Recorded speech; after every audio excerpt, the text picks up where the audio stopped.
Almost every episode of Seinfeld has the main characters sitting in a restaurant called Monk's Cafe.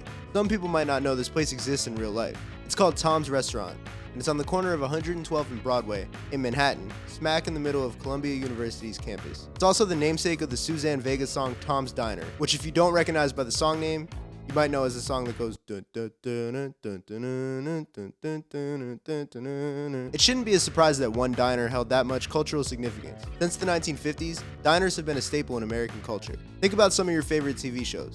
That 70s Show, Gilmore Girls, Riverdale, Two Broke Girls, Season 2 of The Wire. We see the characters in diners all the time. In fact, maybe the only TV character who didn't have a good time in a diner is Tony Soprano. Too soon? The reason why we saw these fictional characters in diners all the time is because Americans were really spending time in diners like that themselves. The internet says that the first diner ever was in Providence, Rhode Island back in the 1800s. But in terms of what we think of when we picture a diner, those started popping up in the 1950s. Regular people had cars now, so they needed places they could drive to and eat that were affordable and family friendly.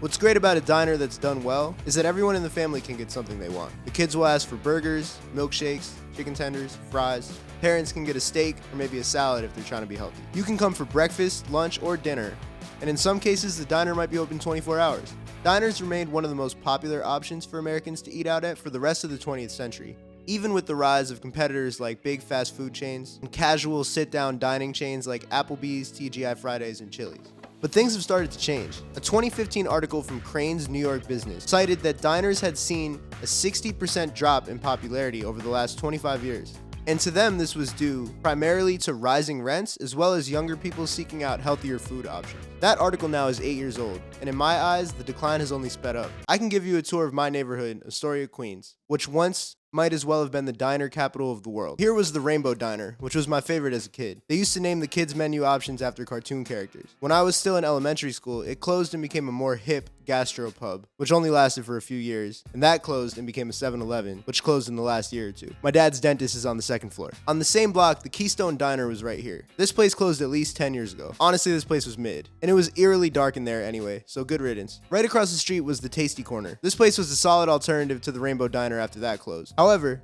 it was bought out in the last 7 years or so by the supermarket next door so that it could expand. This was another big loss, as their milkshakes kind of slapped. Just 2 subway stops away in the Ditmars area, there were 2 more casualties. The Igloo, which was my dad's favorite, closed at some point in the last 2 or 3 years. They had a really good spanakopita, or spinach pie, helping to underscore the Greek roots that many of these diners have in ownership, customer base, and cuisine. Directly across the street was Mike's Diner, which was an infamous late night spot for me and my friends. What made Mike's so great is that it was open 24 hours. And the last time I went there before it closed, which was in the last year or two, it was after 1 a.m.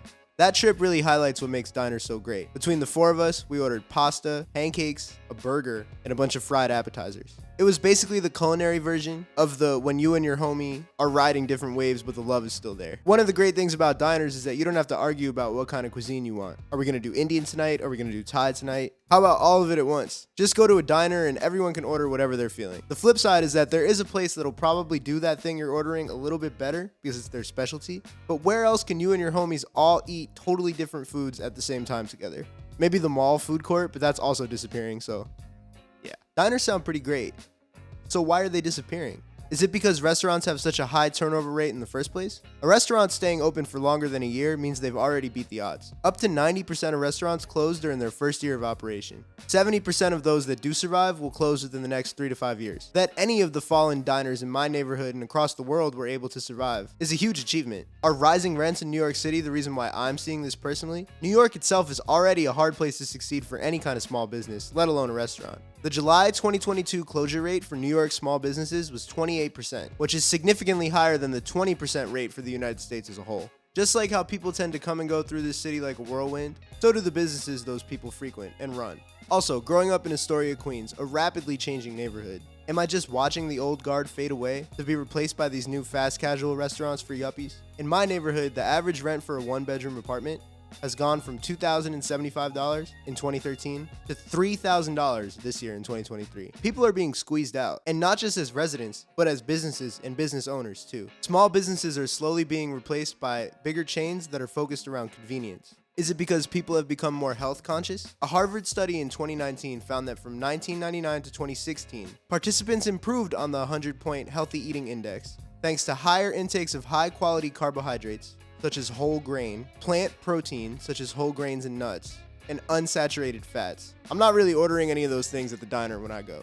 And if you're trying to eat like aren't there faster, tastier, and more convenient ways to do so? Fast food restaurants are within arm's reach pretty much anywhere in the United States. On top of that, any specific craving that you have can be found without you leaving your couch, thanks to apps like Uber Eats, DoorDash, and Grubhub. Is it because one of the joys of eating at a diner is doing it with your friends and family, and we eat alone more than we ever have before? An Open Table study from 2015 found that solo reservations were up 62% over just a 2-year period. The diner is the ultimate compromise option. If you don't have to compromise with anyone, then it might be a less popular choice. I don't know the true cause. It could be any combination of these factors, or other ones. But I'm gonna go eat at some of the few diners we have left in Queens and see if I can figure it out. My dad and I went to his favorite diner, Michael's. It was a Tuesday night and I think only 2 other groups were there. I got a Napolitano wrap with fresh roasted herb chicken, fresh mozzarella, pesto, roasted red peppers, and greens. It came with sweet potato fries, which I told myself I would say no to, but I fell victim to temptation. I'll try to do better on my other trips. The sandwich is pretty good though. Nothing more to see here. I went to the Bel Air diner with my mom later that week. It was also pretty quiet in there on a weeknight. I've been coming here since I was a kid, but they recently renovated it. During the research for this video, I found out that they were on Gordon Ramsay's show Kitchen Nightmares this year. That's about as Greek as Donald Trump. He made fun of their menu being really long. I've lost count. And it still is really long, but it's probably shorter than it used to be. I got the pastrami inferno sandwich, which comes with pastrami, jalapenos, pepper jack, and sriracha aioli. I failed to turn down the fried things again, and I got some onion rings. My mom got the deconstructed chicken kebab, which I tried, and it was also really fire. We ordered some kind of chocolate fudge cake, but they gave us this chocolate cheesecake instead, and we didn't complain because it was really good. I made my final stop at the Jack's Inn Diner for weekend brunch. This place is in Jackson Heights, right by where I went to school growing up, so I'm the most nostalgic about this spot. We used to come here after high school dances. Unlike the other 2 places, it was packed. They had to seat me at the counter, otherwise I would have had to wait. I got the Jack's Inn Panini, which was grilled chicken, turkey bacon, brie, arugula, and honey mustard. You may be surprised to learn that I also got some onion rings. And I got a chai latte because it's fall. This sandwich was awesome, and I was really encouraged seeing how many people were there. It's nice to see a diner really thriving in this day and age. The diner was created out of necessity. The restaurant has existed for 1,000 years. It's not a new concept. But the diner, a quick restaurant designed for people to pull their cars up to, is less than a century old, with food delivery apps, meal boxes that can be sent right to your home, sponsor me HelloFresh, and drive-through options that you don't even have to open your car door for. What was once the most convenient option is now a little more work than the alternative. Everything in our society has a time, place, and context it was created in. Times change, and those concepts remain, but instead of being cutting edge, they become a source of nostalgia. As a wise man named Slim Charles once said, "Well, the thing about the old days, they the old days." What was once the simplest option is now just a novelty, a way to look back on simpler times. But when we pick and choose what makes it into our collective future, I hope we make some space for dining. Of all the things we can look on in our past, they have to be one of the least problematic concepts. They're one of the best examples of a third place, which is a social setting that isn't home or work. We have plenty of those that revolve around alcohol, but diners are a good example of one that doesn't. Grab a coffee with an old friend, grab some late food after a night out, or take your nephew so he can order the Digimon meal, which is just a regular plate of chicken tenders. Nothing hits better than a tall diner milkshake, especially when they bring out the stainless steel cup with the extra milkshake that didn't fit in the glass. Do you want to deprive society of that? So you can build another Mediterranean bowl assembly factory fast casual spot? I don't.